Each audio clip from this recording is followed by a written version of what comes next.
Hey, this is my new head cam we're looking at. Now what I see, you see. So I decided to redo the rest of this footage I've taken.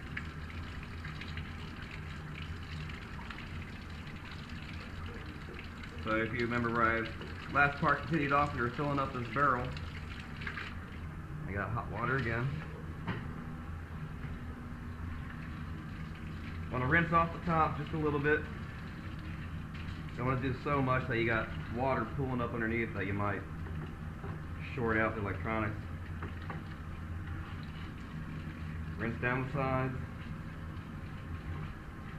You want to make sure that you're not using up your hot water in between this time, so the water that you're putting in now is still pretty hot.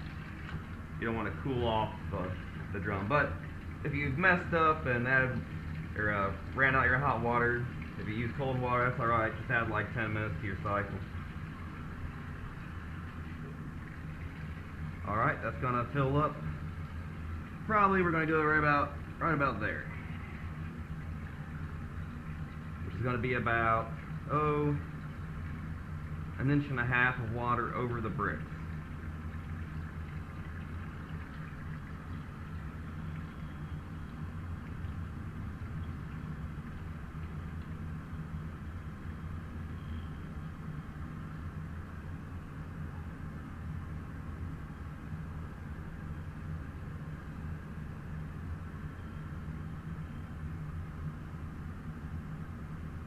Alright, about where we want it.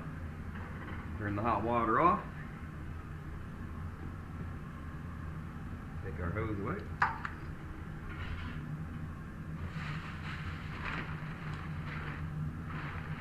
We're going to re-wrap it with the tarp, keep the heat in.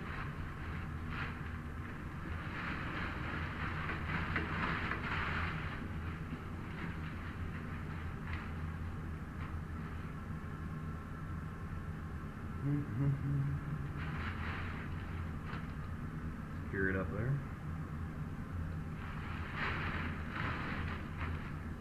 Then we'll take the plastic bag again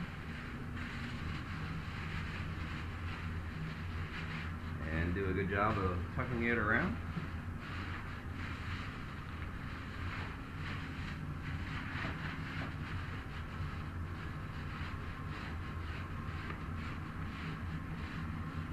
And don't forget, plug it in.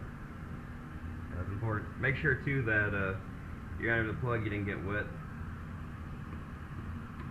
I'll plug it in there, and we're going to time it for 1 hour and 15 minutes. Now the regular time of pasteurization is anywhere between 1 and 2 hours for straw, but I add that extra 15 minutes there just to be sure. You figure the bricks you're putting into it are a bit cold, so they got to heat up. You're going to want to also never keep straw down in the basement. You always want to keep it outside, because you're going to keep this always washed, clean, and everything. Alright. Okay, it's been 1 hour and 15 minutes. I've checked the temperature. It registered at 160, and yours may end up between 160 and 165. If it's getting to 170 and over, you're probably running your bash too hot, and you're going to maybe want to check it. But as long as you stay under 170, you'll be alright. So we're going to go ahead and remove our blocks out. You'll notice too that I've turned off the vent fan, well, the exhaust fan to the outside, and the only thing running is the vent to the furnace and the water heater. Oh, actually, got to remember to keep that in. And I have the intake fan running as well, so that there's filtered air coming in and not a lot of air going out, so we're going to try to keep this space a nice filtered air area while we work and pack logs. So now we're going to drain out this hot water. Okay. And when you do this, you want to make sure you have plenty of room. Now I'm left-handed, and I like dumping it out on this side of the barrel. But you may choose to do it on the other side, but technique will be the same. What I'm going to do is kick it back just like if it was a heavy object on a dolly. I'm going to and forget about a few things here. We need this. This will keep the water from sloshing around. It's just another half of a barrel with the bottom cut out, but it pops right over. That way the water will come to one point so we hit the drain and not go everywhere. Again, we kick it back, wheel it back, and that way you balance it. I like to hold one end, come around, put one hand on top, then use your body weight and walk forward with it, and gently squat down and aim the water into the drain. We're also going to take another concrete block and pick the back end up so it helps get all the water out. Now if you forget to keep that screen in there, all that straw is going to dump out into your drain, and that'll just make a big mess you're going to have to clean up. So we'll take this piece of pipe out, put it back here. There's some mushrooms. Alright, we'll let that drain, for probably about 5 minutes. And while we're doing that, we're going to go ahead, set up our table.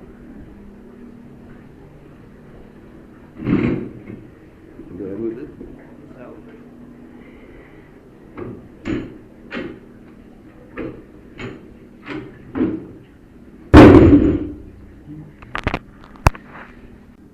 We're going to wipe this table down liberally with 90% rubbing alcohol.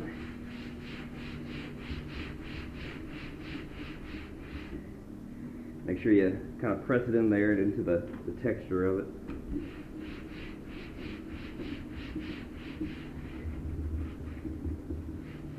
And you're also going to wipe the outside rim of it down too.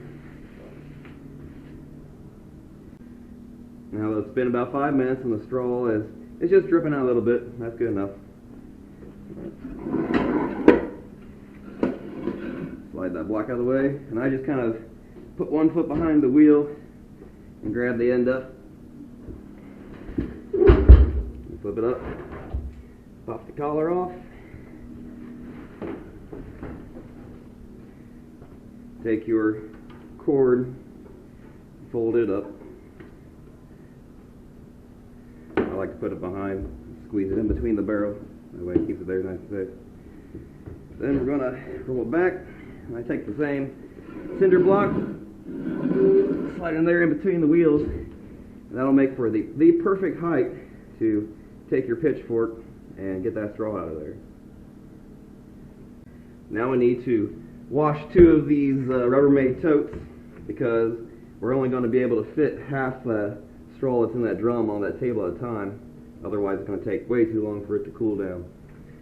So just, all I really need is a good hard rinse.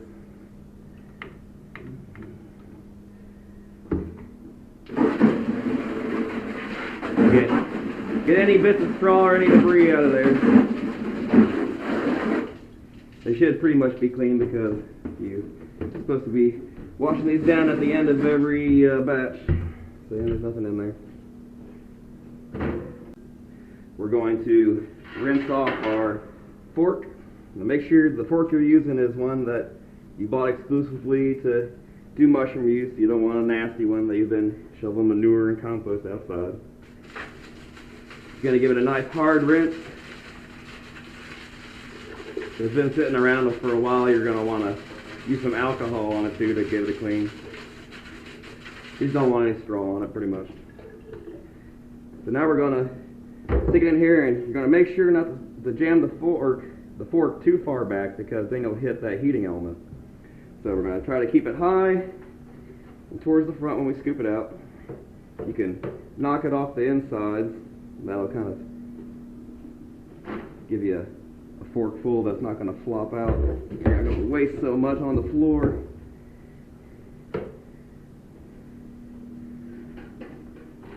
And you're just going to fill these 2 tubs up first.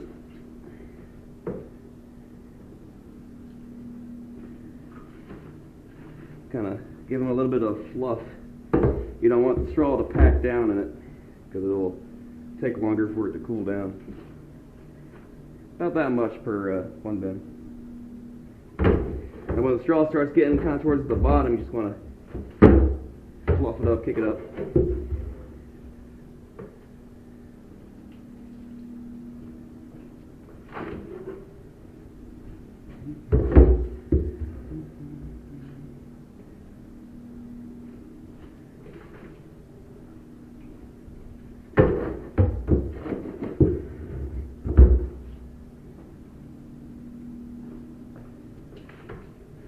Alright, that looks good.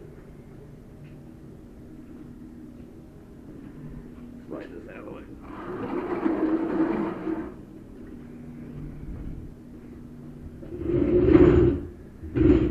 Now we're going to load the rest out onto the table.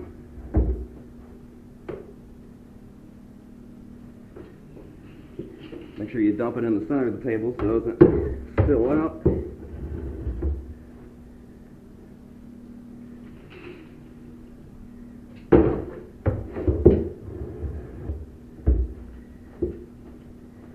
We got a big pile there.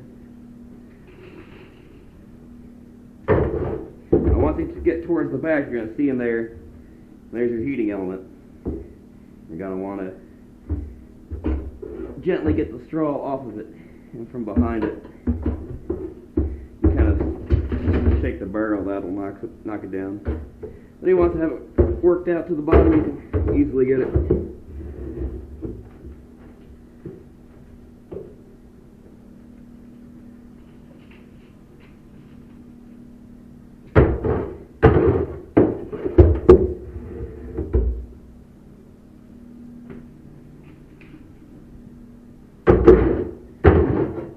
When it gets colder down here in the middle of winter, you're pulling in colder air, all the steam is going to be very heavy because of the difference in temperature.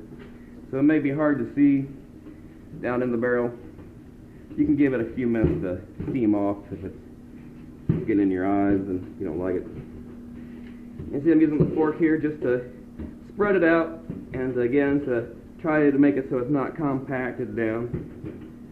That way it's going to cool off faster. Try not to waste too much on the floor. That looks good. Alright, we're going to let all this cool down for about 2 hours because our basement is decently cool. If it was in the middle of the summertime and the basement was warm, we would wait about 3 hours. And you definitely don't want to pack it, the spawn in there while it's still hot because it will kill it.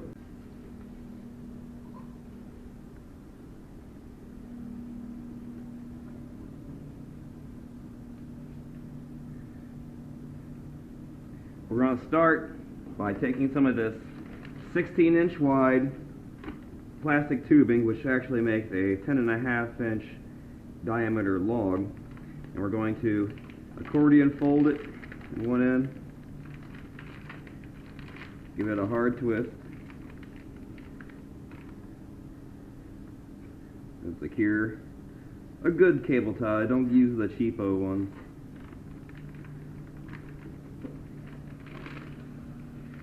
You're going to poke several holes about 1.5 feet down into it. And that's going to allow a place for the air to escape when you're packing your logs. Now I usually cut about that much because you always want a little bit of excess. You know, you don't want to have extra straw on your table that you can't fit into it. So we're going to cut off right about here. Alright, again. Well, not yet, of course, but there we're going to take the end and roll it back.